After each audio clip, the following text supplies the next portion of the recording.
Meeting complete.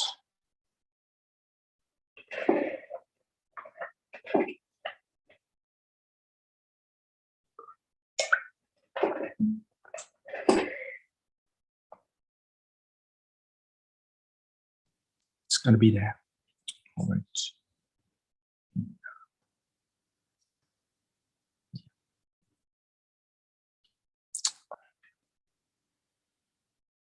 So back to the Zoom. Fertig. Yes. Schirm. Time. Microphone I. Yeah. Right. Back to the Zoom. Fertig. Waters. Schirm. Time. Microphone I. Yeah. Right. Back to the Zoom. Bring. Waters. Schirm. Time. Microphone I. Yeah. Right. Back to the Zoom. Bring. Waters. Schirm. Time. That's microphone I. Yeah. Right. Back to the Zoom. Bring. Waters. Schirm. Time. That's microphone I. Yeah. Right. Back to the Zoom. Bring. Waters. Schirm. Time. That's microphone I.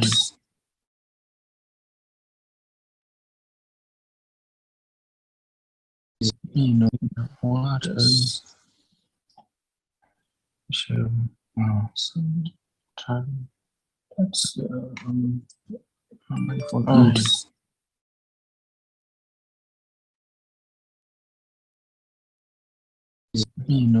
Waters. Schirm. Time. That's microphone I.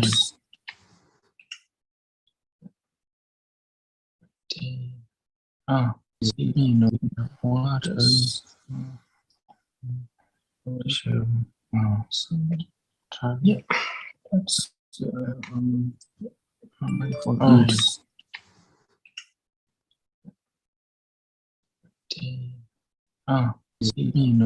Waters. Schirm. Time. Yeah. That's microphone I. Waters.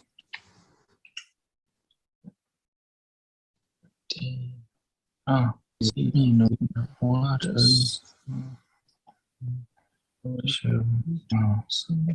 Time. Yeah. That's microphone I.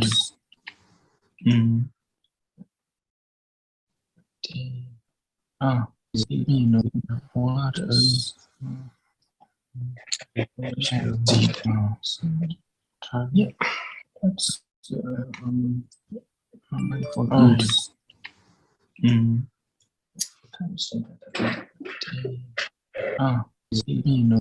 Waters. Let's take a look at the time. Yeah. That's microphone I.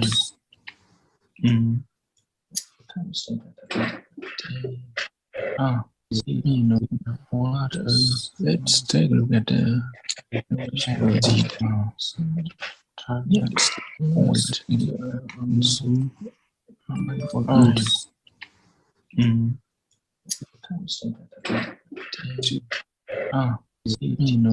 Waters. Let's take a look at the time. Yeah. Point in Zoom. Microphone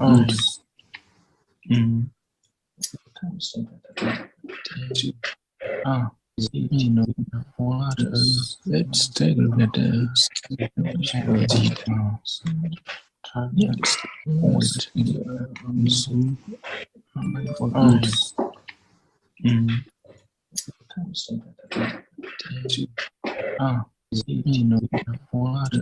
Let's take a look at the target point in the Zoom microphone eye.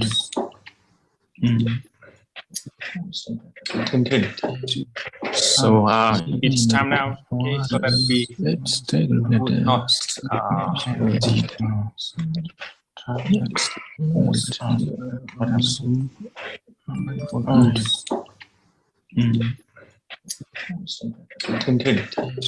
So it's time now, okay, so that we Let's take a look at the not target point in the Zoom. right. Yes, we have to start our lecture right now, so that we do not based on the thought to leave or rest or class participation is to write down at your write down into the chat box in the Zoom or in YouTube, okay, as the M604 student have done. Okay, you just write down your name also in the YouTube channel and capture your screen or monitor, okay, and send it to the live chat box, okay. So that's also possible. We am now trying to let you get into the Zoom meeting. So okay, yeah, you can simply type your name in the chat box in the Zoom, okay, or you can also write down your name in the in YouTube channel, okay. In both channels, I have provided you the direct YouTube channel or the reflected one from the Zoom, okay. It's also possible. If I move to the Google Note page, I may not be able to see your appearance. You are asking. You're asked to enter. Okay, your request to enter the class. So, well, and yes, some of you are waiting for the permission to get into the lecture. Okay. Yeah. We will talk about the story in this one, right? In I think we have already seen the gravitational force, right, of the conductor, right? Yeah. Now ทุกคนได้ยินเสียงผมนะครับโอเคไหมครับyou can hear me yeah. Let's add this topic in okay, let me prepare. We live at this topic in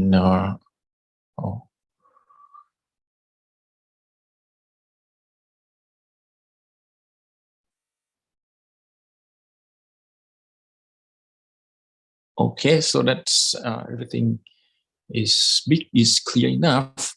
All right. Well, yeah. Before that, you have seen อย่างวอลลิวนะครับโอเคไหมก็คือโอเคไม่ว่า Zoom หรือว่าที่ YouTube ก็ได้นะคุณพิมพ์ที่ YouTube ก็ได้ถ้าคุณสะดวกดูที่ YouTube บางอย่าง604นะครับเขาก็บอกว่าเขาอะไรนะเขาไม่สะดวกที่จะเข้ามาที่ Zoom อย่างเงี้ยก็ไม่เป็นไรใช่ไหมคุณก็ดูที่ YouTube ไปเลยแล้วคุณก็ พิมพ์ชื่อใน YouTube เพราะผมไม่เช็คที่กล้องแล้วมันเสียเวลานะผมอยากเอาเนื้อหาคุณไปให้จบ4 บทอย่างเร็วๆนะเพราะว่าเทอร์โมไดนามิกพวกฮีทอะไรพวกนั้นนะโจทย์เยอะนะครับปีที่แล้วก็ไม่จบนะครับ โอเคyes we have before you have seen the story about single conductor, right? And right now we are going to see something about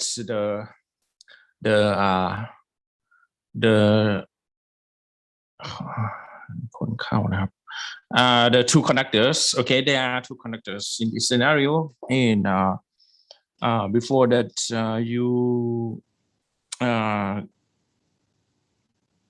you have seen the FILB, right? When there is magnetic field passing through the area of that conductor, you get the induced force, right? Yes, the outcome or the output in yes. But right now we will see more realistic situation when we have two conductors. Okay, let's say this is okay. We arrive at the slide number 96. Okay. Okay. We are now talking about the slide page number 96. All right, and it's the story, the topic of magnetic force. Okay, actually magnetic forces. Okay, between two conductors, but both forces have the same. You will see at the end that both forces have the same amount. Okay, the same magnitude. So it's also possible that we simply say it's magnetic force in singular form. Okay, but actually there are two forces in this topic. All right. Yeah. Right now we have two forces. Two conductors. Let's say the upper one is conductor number 1, and the lower copper wire is the second conductor. Okay. It may not be made of copper, but I usually say copper wire, right? Okay. นะครับพิมพ์นะครับคนมาใหม่นะครับคุณจะพิมพ์ที่ในแชทบ็อกข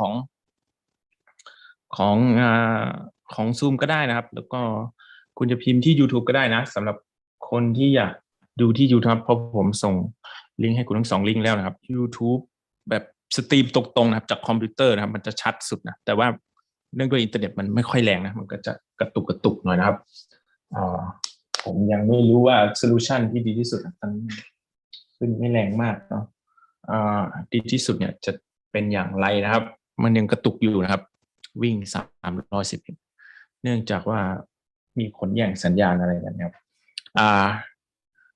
and another link is the YouTube that is the result from the reflection by the Zoom. Okay, it just reflects all the vision or all the screen from Zoom, okay, to the YouTube.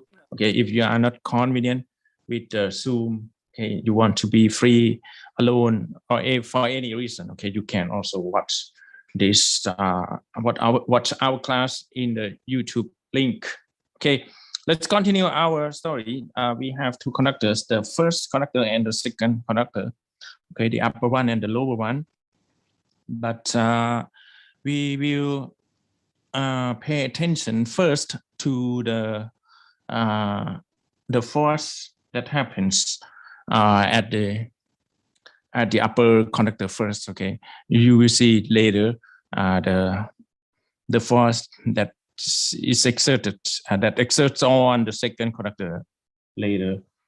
All right, here let's say for simplicity at the first case, okay, we assume that the current flows in the same way, in the same direction through the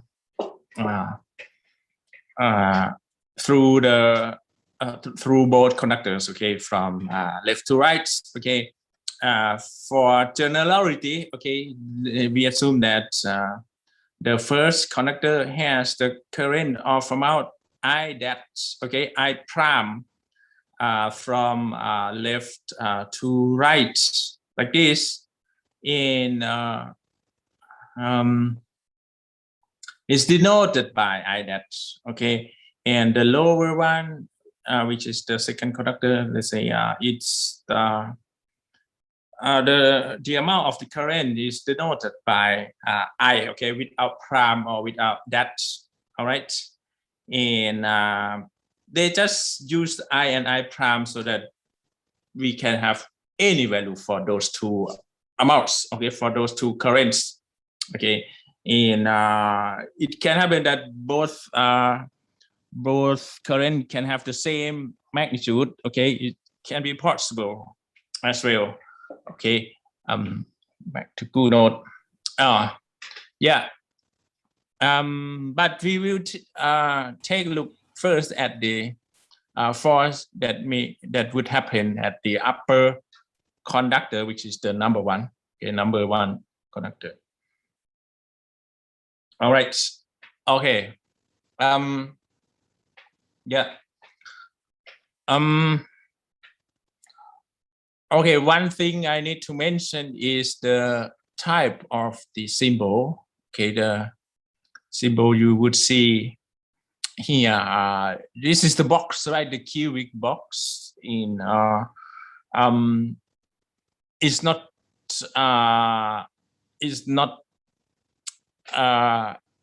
It doesn't appear actually, but they just draw the box so that you can see some cross-sectional views in different planes, okay. They, for example, this one, we have 3 planes. This plane, right, this plane which has many dots into that, and another plane is the horizontal. มีคนต่อนะครับ okay. Another plane is the lower one here. All right. Yeah. Okay. And the vertical plane, another vertical plane.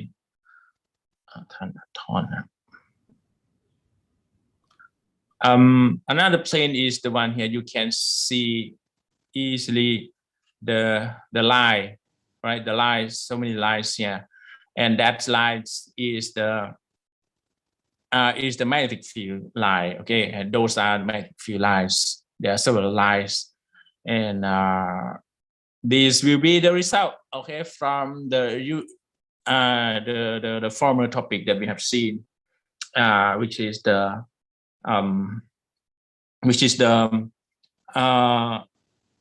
magnetic field, okay, induced by caused by the current flowing through a long straight copper wire, right? And the way we could find or determine the direction of the induced magnetic field is the use of right hand, right?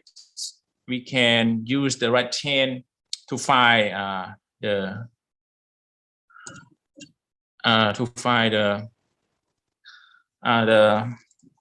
direction of the induced magnetic field, right? In physics, we have to take care of both things, right? The direction and the magnetic field, right? In order to find the magnitude, sorry, we have to find 2 things, right? The magnitude and the direction.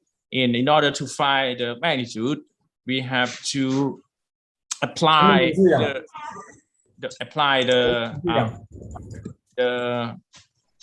Biot-Savart formula, right? If you can remember Biot-Savart formula, it's B equal mu 0 I, right? B equal mu 0 I and 2 pi r, right? That's the Biot-Savart formula to find the magnitude of the induced magnetic field in several scenario, but this is the special case of what may happen related to magnetic field and current, right? Of course, we let the current flow from left to right in the upper in the lower conductor, right? Of course, if you lay your thumb, okay, in the same way as the current direction, you will find that your remaining 4 fingers are going to give you the direction of the induced magnetic field. Okay, and if you take a look at this cross-sectional view, you see many dots right here, okay, on this plane. And as I told you, the dot sign, the dot symbol means the head, okay, or the front part, okay, the front view of any vector quantities, right? And you see that the magnetic field will be will point at this plane, okay, at this location, out of the plane, right? Because we see the head view or the front view of the arrow of the vectors. It's the head the front view of the magnetic field at this plane, right? And on this plane, you can see the cross sides, which are the X sides. It's the rear part, okay, the rear part or the back part of those vectors. Okay, there are many cross sides. It means there are many vectors around here.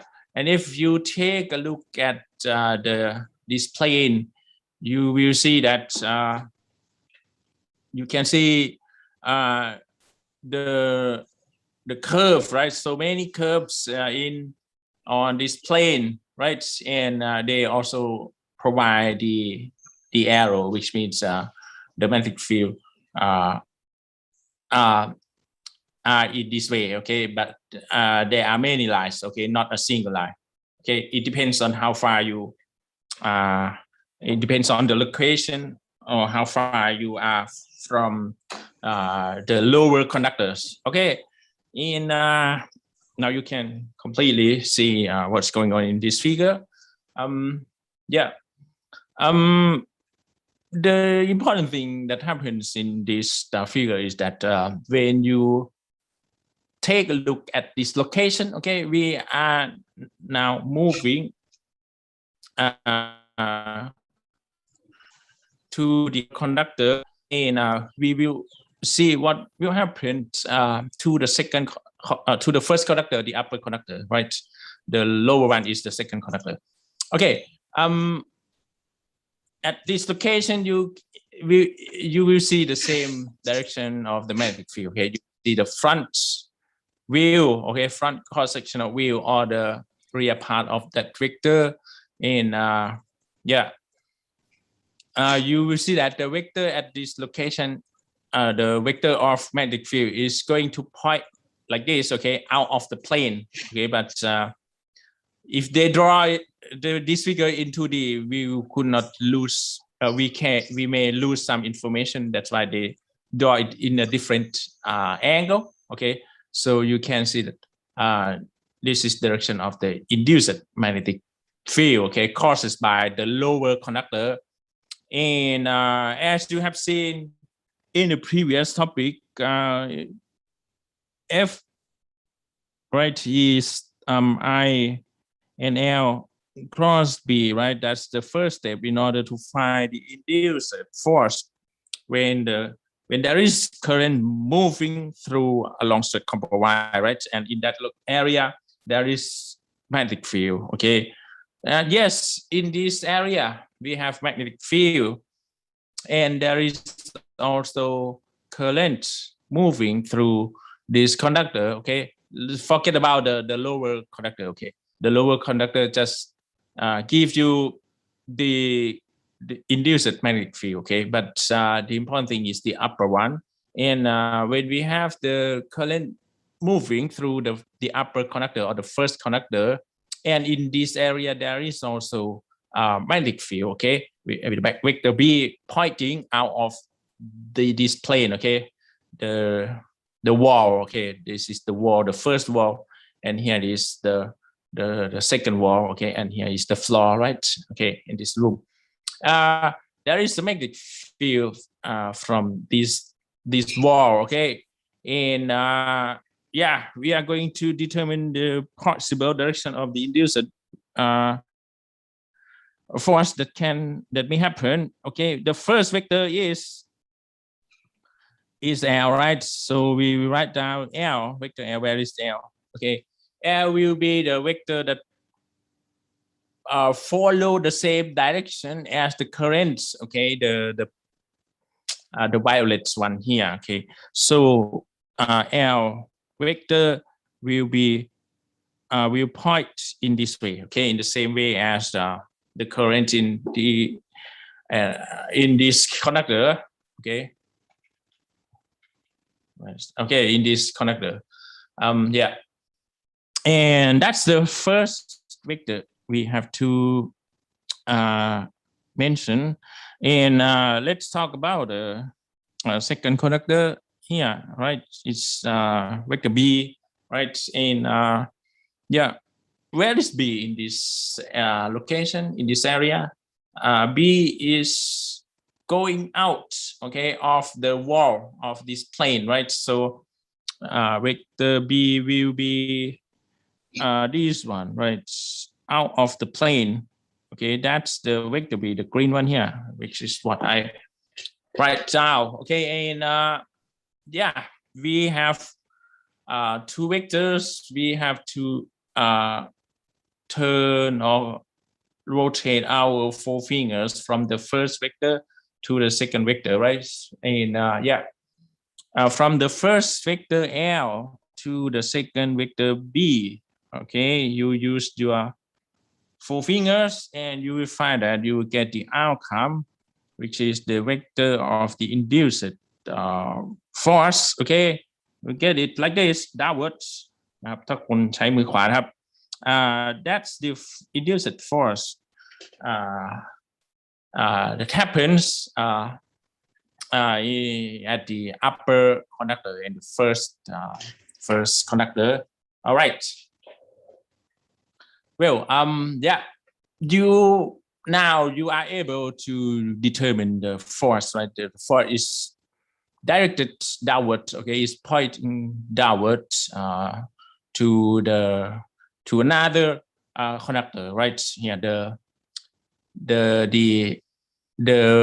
don't know, the pink or the red vectors. Yeah, okay, that's the force F. Okay, now let's move to another one. Okay, to another figure 43. You find that it's not different at all. It's the same configuration as figure 42. All right, but this one has no box, has no walls or floor at all. Okay, you can see the spinning circles, several spinning circles that represent the induced magnetic field caused by the lower conductor. All right, yeah, the spinning circle means the induced magnetic field lines given by the lower conductor. But for I don't know, fortunately or unfortunately, there is a line that hits exactly the upper conductor, and this causes the induced force. Okay, and the way to find the direction of the induced force has been already explained to you. All right, and now we move to another figure. Okay, the former two figures are taken from the same book. okay, but this one is taken from another book, so they use a different configuration, but it's the same thing, okay, the same principle, the same idea. You have the first conductor at the upper position, and you have this you have the second conductor at the lower area. In the currents, there are two currents, okay, moving in the same direction, okay, from left to right, like this.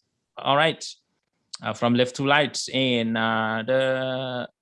the two conductors are separated from each other by the amount of D, okay, by D, okay. D is a positive number, so they simply say I1 and I2, okay, but in the former two figures they say I and I. That's right. It means in those two conductors we can have different values for the currents, okay. In the portion of the conductor that we consider in this topic is only on the length of L, okay. We don't consider the conductor with infinite length, okay, with infinity length, okay. So but this figure, you know, give you more tidy one, okay. It's better to understand, it's easier to understand because they just draw only a single green circle here, okay. Single green circle means the induced magnetic field line, okay, and this is the line that is significant.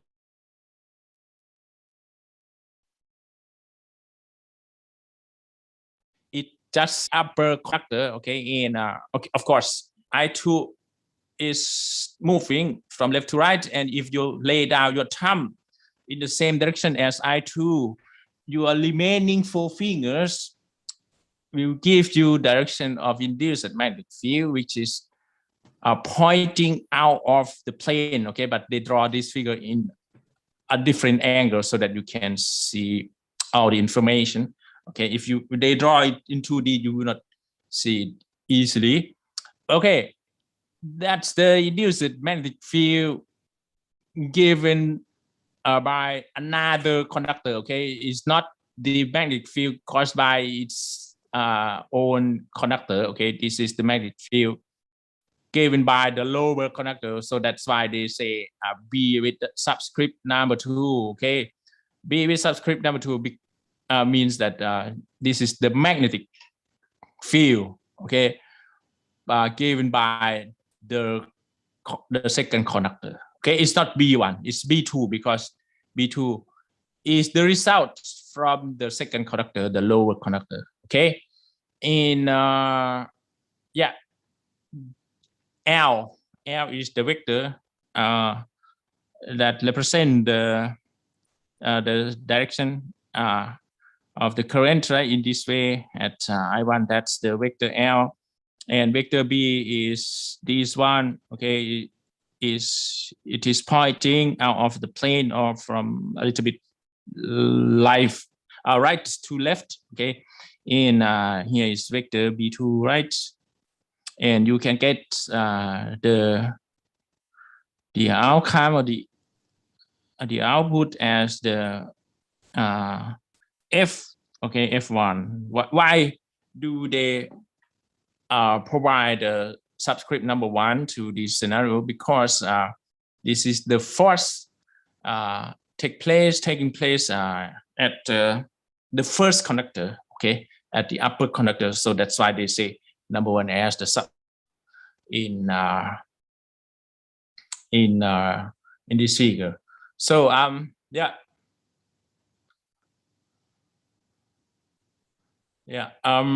now let's move to okay, the magnitude in this one is magnitude in this one is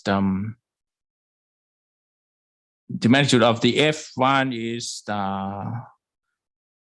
F1 is I, right? Which I1 as well, because it's the current flowing in the upper conductor or the first conductor. And L, right? L is the same. okay, for both conductors.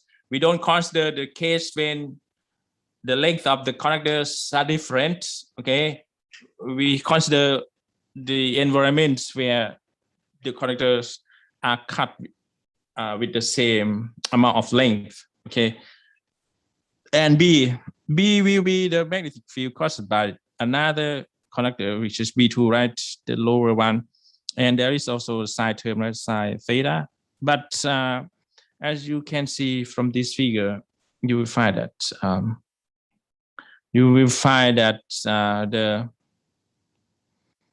the angle between those two vectors here is the right angle, right? It's 90 degrees. So theta is 90. So sine theta sine 90 will be simply number one, right? Right. Okay. So we don't need to pay attention to this term at all. It's going to be number one. So that's why they say it's equal to I1 and L and B2, right? Okay. Please note that B will not have the same subscript, okay, because that's the magnetic field given from another conductors, from the conductor number 2, right, the lower conductor. So let's move to another page. In here is the result that they have provided. Yes, it's F1 is I1 and L and B2, right? Oh, อินเทอร์เน็ตไม่ค่อยไปเลยนะครับสำหรับนี้ใช่ไหม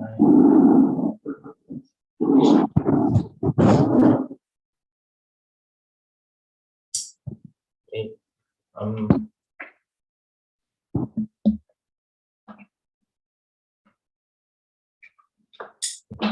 All right.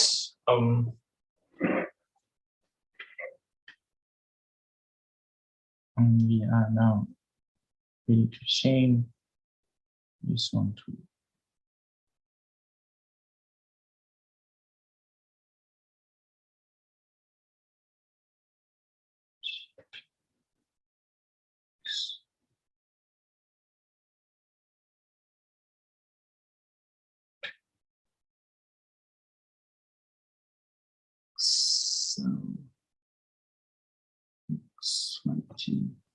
all right. Now, but the expression F1 equal I1 LB is not the final result. So we have to go ahead with the final results from this one, right? So yeah, what should it be in this case? We will see it later. นะครับตอนนี้อินเทอร์เน็ตไม่ค่อยไปแล้วเดี๋ยวผมเช็คนิดนึงครับ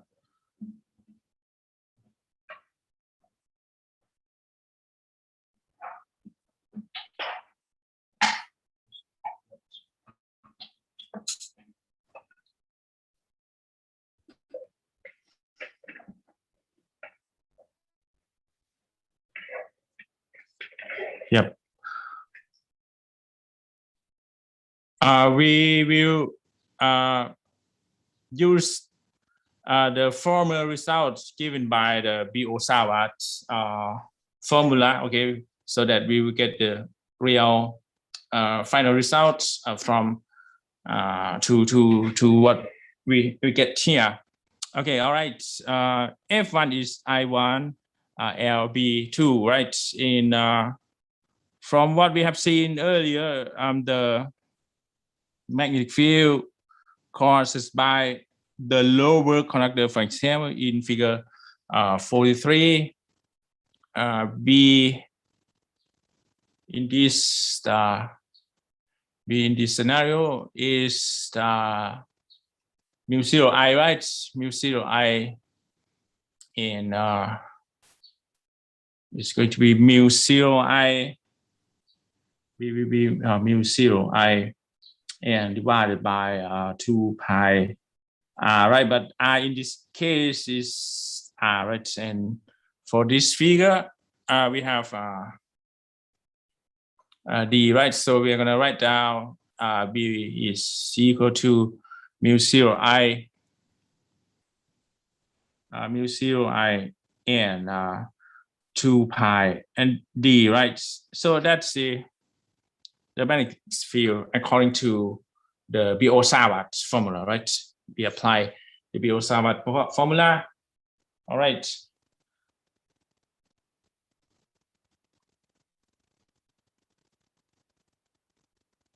Okay. Yeah.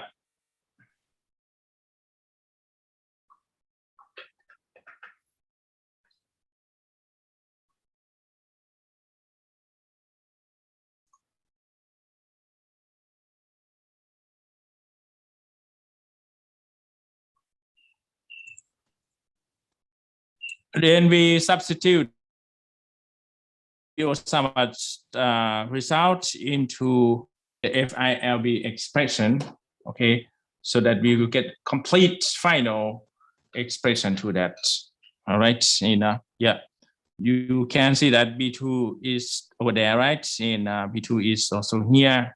Now it's time to move B2 to that location, okay, and F1 will be I1 and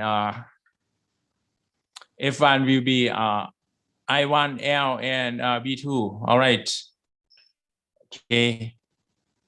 L and B2. All right. And we will replace B2. We will replace B2 by the result from Biot-Savart formula, which is mu 0 and I2, right? And divided by 2 pi D. Okay. What is the reason? What is the reason why we use I2 in this case? Because B2 is the induced magnetic field caused by the current in that conductor, okay, which is denoted by number 2, right? The second conductor. So we will have several. To the right hand, right? It's going to be magnetic field line like this, okay, with different location. Okay, that's the B2, right?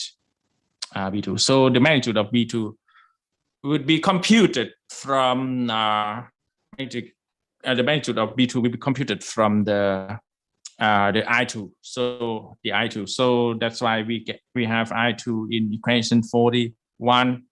All right. And after, it's not complicated or difficult mathematical expression, right? I1 times L times mu 0 times I2, right? You leave everything at the denominator, okay? And something at the lower part will stay as the denominator, right? So you're gonna have some mu 0, I1, I2, right? And L, okay, at the end, divided by 2 pi D, all right? And that's it for the result in this case. All right. So now let's move to another page, okay? Is what you can see here in equation number 42. Give you the idea why we are having here. Oh, yeah, that's the induced or exerted on the first current. All right, it's not to understand, right? But you could see this is the force. What about the force that may happen to the second conductor? Is there any force taking place at the second conductor as well? Right, because in those three figures, they just take a look at only the force at the first or the upper conductor. All right, and then you may wonder, that is there any possibility that we have the induced force as well at the lower conductor or at the second conductor? Is it possible? The answer is yes. There is also induced force taking place at the lower conductor, at the second conductor. Okay, and if you use a segment in order to derive or to get the results, you will find that the lower conductor will have the same amount or same magnitude of force, induced force, as the force in the upper conductor. Okay, it's the result in equation number 43. Okay, I will give you the idea why we arrive at equation 43. Well, you have here two conductors, right? And sorry, I need to use different colors so that you can easily understand. That's I1, right? The first, the upper, yeah, that's the I1, and here is the I2, right? I2 current in yeah, you can have the induced magnetic field like this, right? And that's the result from the first conductor. Okay, it will provide B1 as well to the conductors like this. All right. เดี๋ยวผมเช็คนิดนึงว่าทำไมภาพไม่ไปเลยนะครับที่เครื่องนึงครับ because they use different Wi-Fi. All right.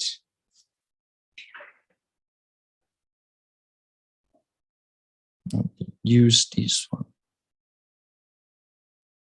They have to use X to XG. All right. Okay. Now we will see whether there is how strong the force is going to happen at the second conductor. Okay. All right. We need to find again the direction first. F2, right? Is I would be I2, right? And vector L at the second conductor cross vector B at the second conductor, but the vector at the second the vector of magnetic field at the second conductor is B1, okay, because that's the magnetic field given by the first conductor, right? At this location, you find that the L vector is going to be somewhere here, right? Is pointing from left to right like this. That's the vector L. And what about the vector B? Vector B will be the vector pointing into this plane, right? Into this plane, and that's the vector B. But our target is to find the induced force, right? You have to turn or curl your four fingers from vector L to vector B, from the first vector to the second vector. And you will find that after you use your right hand, you're gonna get the induced force pointing upward like this. Okay, that's the F number 2. Okay, before that, the force at the first or the upper conductor has direction pointing downward, right? But this one at the lower conductor pointing upward, okay, in the opposite direction. Even we let the current flow in the same way, in the same direction, okay, from left to right. Yeah, with this configuration, okay, the upper conductor has the force pointing downward, and the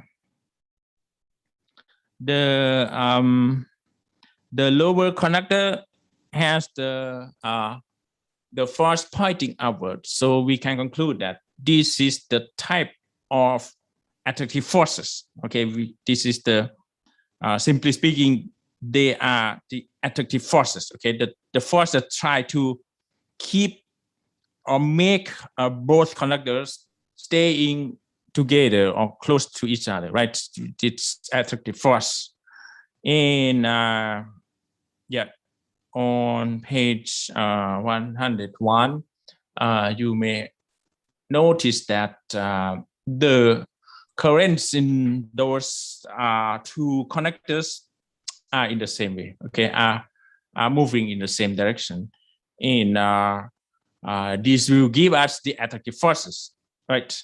But what happens if we have the same configuration of two conductors, but we let now the current flow in the opposite direction? For example, the upper one has the current flowing from left to right, but the lower conductor has the current flowing from right to left. Okay, those are in opposite directions, right? Should the force will be again attractive or not? Or what is the opposition?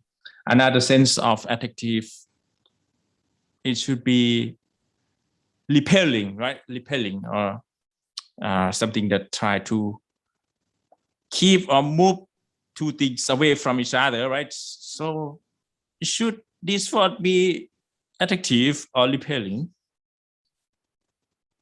So after you use the right-hand rule to both conductors, you will find that the output from this type of current movement, right, in the opposite direction, will give you the repelling forces.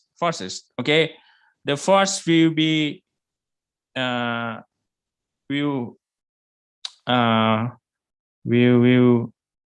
will point in the opposite direction. Okay, again, okay, this is F number 1, right? This is F number 2. Okay, these are repelling forces. Okay, they try to keep those two conductors far away from each other. Okay, but before that, the force try to keep those two conductors to stay closer to each other, right? Okay, let's make a conclusion on page number 102. Okay, and we will see the relationship as well to the former topic. Okay, before that, we don't have the we don't have another conductor. Okay, we have only a single conductor on the left side like this. All right, we have a single conductor like this, and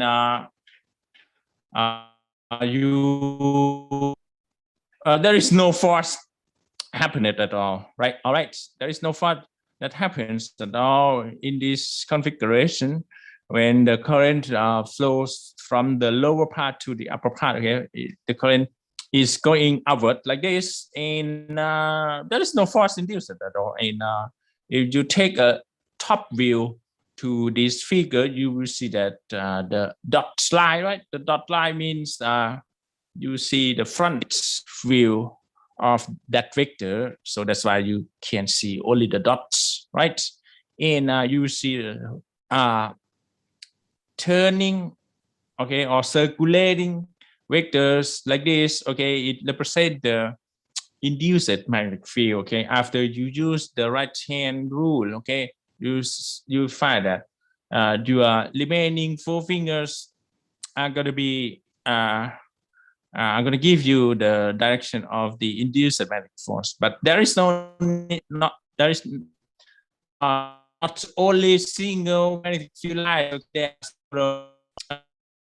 Okay, totally, we don't have induced force at this one. Okay, and if you want to find of the induced magnetic field, can apply the Biot formula.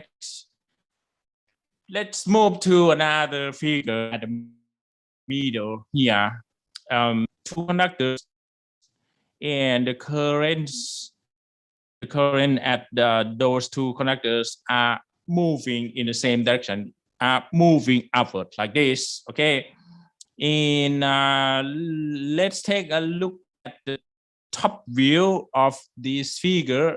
Okay, the middle one, you will see the result at the lower part here. Okay, you find that of course after you use your right hand to each conductor, you will find that the magnetic field line is going to point like this.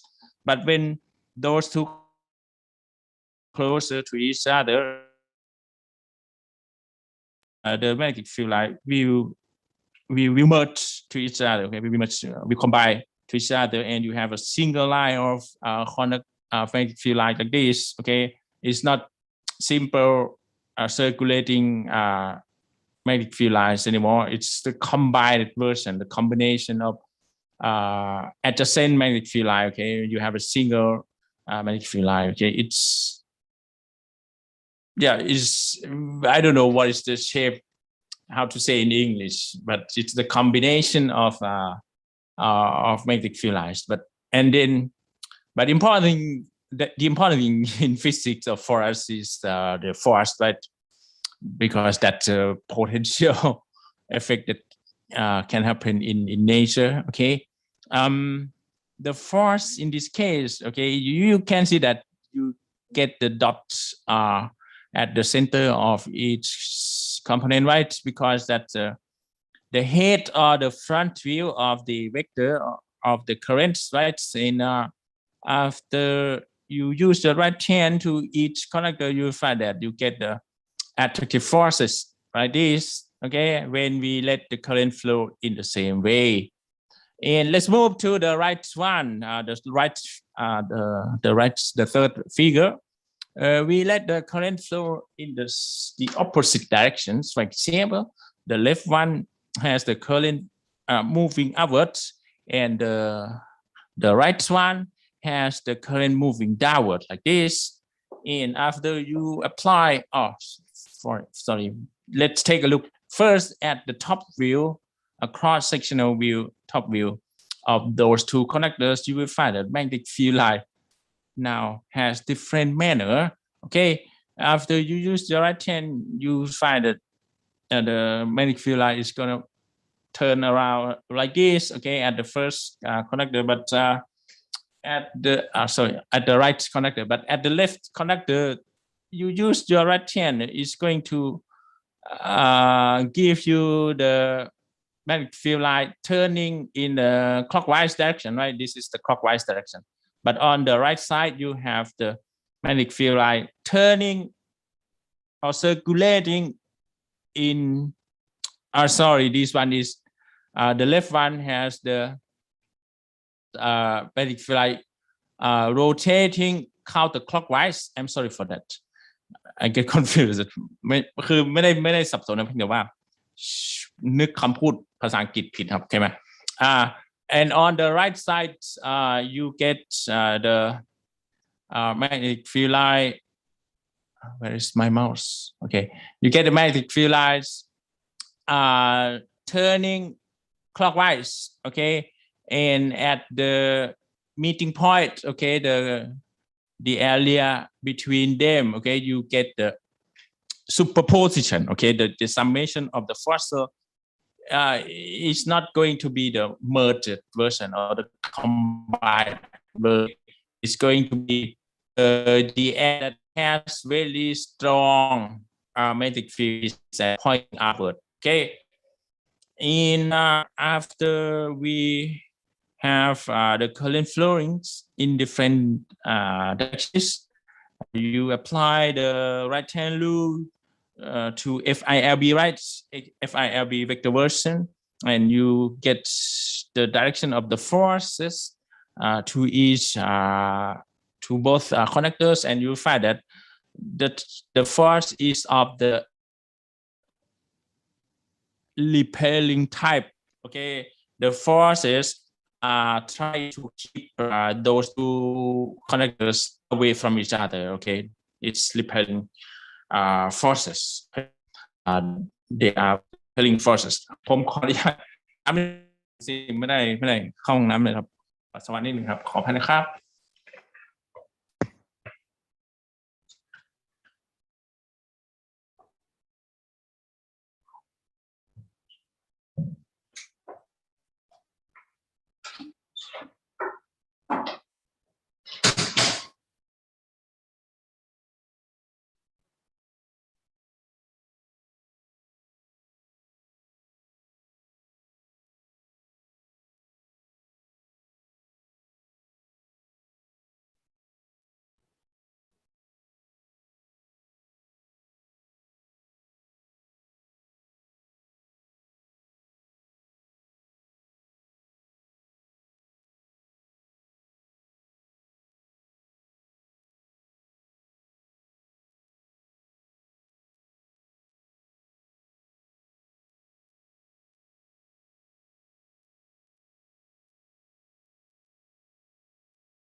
Okay, we have to leave this lecture at 11:30, right? So that you can have the break of 20 minutes, okay, according to the school policy. Okay, now we arrive at the first example. Okay, that's the first case that we can apply what we have talked before. 605นี่เร็วมากครับไม่ต้องเสียเวลาเซตอะไรนะตอนเบื้องต้นทำให้คุณมีแนวโน้มว่าจะนำเขานะครับ Okay, all right. Well, the example is taken from the book number 2, example 19.8. In the story is the following: there are two wires. All right, there are two wires. Two conductors. Let's say, okay, in horizontal way like this. Okay, two conductors, and each has weight per unit. Oh my God, what is that? Weight per unit, like we haven't talked about before. Yeah. Anyway, we have to go ahead with the instruction by this example. Weight per unit length of 1.10 raised to -4 Newton per meter. Why is that? Okay, let's take a look at any conductors. Okay, like this. When you cut it or you consider only the part that has the length of 1 meter only, okay, the conductor may be quite long, but the weight at this location only, okay, will be